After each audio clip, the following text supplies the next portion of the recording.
Chapter 8. Sales. After the sales quote, post-sales activities are necessary to buyer's satisfaction and enhance the salesman likelihood of securing future business, by David L. Kurtz and another. He is currently the R.A. and Vivian Young Chair of Business Administration at the University of Arkansas. Once you sold, shut up. Many salesmen don't know when to stop talking. They continue to sell after a commitment has been made. By doing so, they run the risk of ruining the order. Logically, you will naturally want to get his order in writing, but if you force him to go over it again, he may have second thoughts. Obviously, most us are eager to assure the customer that he has made a right decision, but if you praise him too effusively, he may become suspicious. However, you would want to settle all details, but if you raise new questions in his mind, he may wonder what he has gotten himself in for. Be aware of the fact that you should not display too much happiness, to the extent that your customer may conclude that you have managed to get the better of him, that you are making too much out of the deal. The super salesperson knows that, once you have made the sale, it pays to shut up. If the prospect indicates halfway through your presentation that he is willing to buy, don't sell anymore. More talk may simply trigger more objections. Don't say anything which could just possibly jeopardize your customer's commitment. If you must keep talking, change the subject. Discuss the weather, golf, football, music, or anything but the business you have just concluded. The second area that you must be aware of is that you must always ask the customer or non-customer for referrals to other people. Your best sources of new prospects are always people whom they have bought from. After you have completed the sales interview successfully, every single salesperson has the experience that where they have asked for the referral from someone who may not even bought anything, who later became the very best customer. So professional salespeople always ask every customer if they can give them 2 or 3 names of other people who may be interested in his product or services. Always ask for 2 or 3 because the person will always choose to give you 2. This is an alternative close applied to get referrals. And then ask them whether you can have their phone numbers. Always these people, when they give you referrals, they will give the names of the people that they know fairly well. And they almost always have their phone numbers handy. When they have given you the phone number, ask them again which one of these 2 you think I should call first. Invariably, they will tell you who they think would be the best prospect, and then you must ask, Mr. Prospect, while we are here, or, while we are talking, as soon as we finished, could you call this person and tell them I will be getting in touch with them? Almost invariably, they will say, sure. Why not? Because they are usually next to a telephone. They will pick up their phone. They will give a very brief introduction and they will say, LT, this Joseph will be calling on you about something. I thought it's going to be interesting and you should listen to him. They will hang up the phone. Simple as that. Without doubt, a referral is worth more than 15 times a cold call. Remember, the key to selling effectiveness is gaining trust, relationship, and credibility. When you get a referral from someone, you piggyback on the trust, friendship, and the credibility that of the other person. You don't have to go in cold and establish your credentials. Never let an after-sales situation pass by without asking for referral. The key to successful selling is to talk to more prospects, especially those that have been referred to by your satisfied customers. The third important area you must be taking care is the power of writing short notes. It's often said, short notes gives long results. To illustrate my point, let me relate to you a story told by one of my participants who attended my seminar at Purdue Raya, KL. The salesman told me that whenever a sale is closed by him, he would go back home that evening and write a personal note in his own handwriting to the people who had the same day bought from him. In doing so, he also stressed that it's important to use these live stamps sold in the post office, not those from the postage machine. It gives more of a personal touch to use postage stamps. According to him, he feels that is all right to use company stationery and papers, and he says you must hand address the envelopes. In most of his notes, this is what is usually say. A personal note to thank you for your courtesy and the profound confidence you have placed on me today.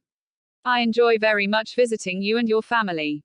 I am proud that you are now pleased you are now using the automatic gate. I know you will benefit from it and be pleased with the result. I be in touch with you in the future to see whether I can be of additional service. In the meantime, if require assistance of any kind, please feel free to contact me. Thank you. George Lee. This letter, new or note, I agree, will paint a lot PF pictures, and it gives a customer a "we care for you" attitude and an assurance that he did the right thing. Let us examine this note carefully, phase by phase. Thank you for your courtesy. I enjoyed visiting. I am proud of you. You will benefit and be pleased. I shall be in touch if you need or want assistance. I believe that Mr. Lee is trying to get the message to his customer that he is a man of reliable character who can be of assistance and who is in fact a friend and a good guy. That is the feeling that we should leave with the new customer that we have just finished dealing with. The last and not the least to is, remember, even the salesman does not close the deal, he or she must nevertheless leave with a happy face. It assures the salesperson to have a positive welcome the next time he visits the prospective buyer.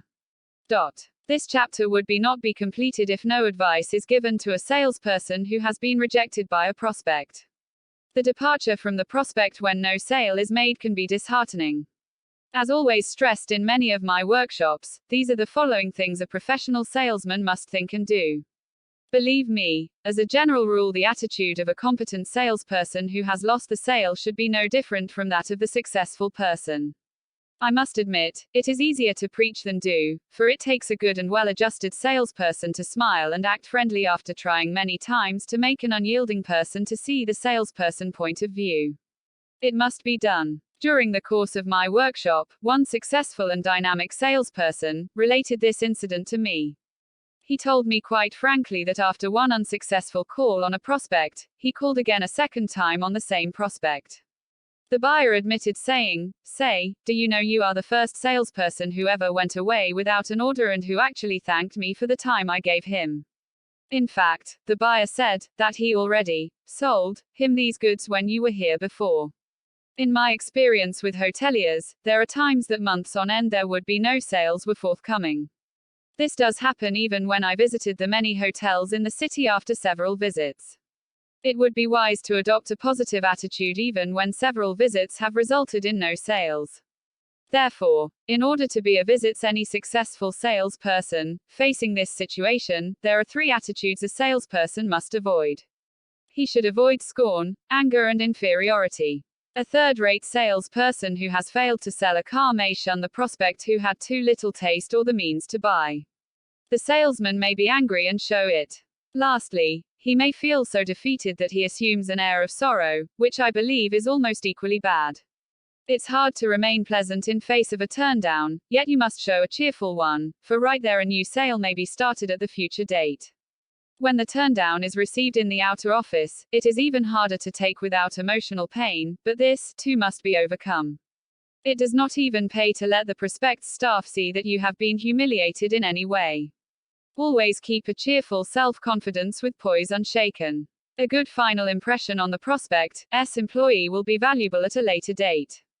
A real professional salesperson will be able to sense the certain rejection before it arrives and will prepare and exist quietly. Such capable salespeople will normally guide the conversation into other related matters, changing the subject nicely and perhaps saying something like this. "Well, I've got to be getting on. I've enjoyed our visit a lot and will look in again someday soon. Goodbye." A graceful exit is important should the closers failed after the 6th attempt. Such exit would ensure the way for a return. You should try to prevent the prospect from turning you down flatly. If the prospect has not gone on record, there is a better chance to reopen the sale than if the prospect had been permitted to do so. Summary: in a nutshell, these chapter can be easily summarized in 4 salient points. Would you agree? Nevertheless, you must be reminded, firstly, when a sale is a done deal, then it is best for the salesperson to stop taking about the sales, but he or she should take about the other topics which the customer likes. Secondly, the sales professional must always ask the customer or non-customer for referrals to other people that may need the product or service. This ensures you will have more prospects to sell to. Last but not the least, have the good habit of writing follow-up notes. They should contain words of gratitude to the customers. Would these few sentences give you a good short version of this chapter? Conclusion: therefore, my final deduction of this chapter on sale after the sale must be firmly recorded that every sale must without excuse to religiously follow the 4 ideas stated in the chapter. In truth, I myself had carry out the sales after the sale routine. Normally, I quietly celebrate the sale success with a big hot famous branded coffee. At the same time, I will leisurely write a thank you follow note. This has helped me to sell more with the same customer too. To end this chapter well, remember the words of a famous Prime Minister of India, Mahatma Gandhi: relationships are based on 4 principles: respect, understanding, acceptance, and appreciation. So, in all honesty, I personally urge you to seriously make it a habit to write such notes.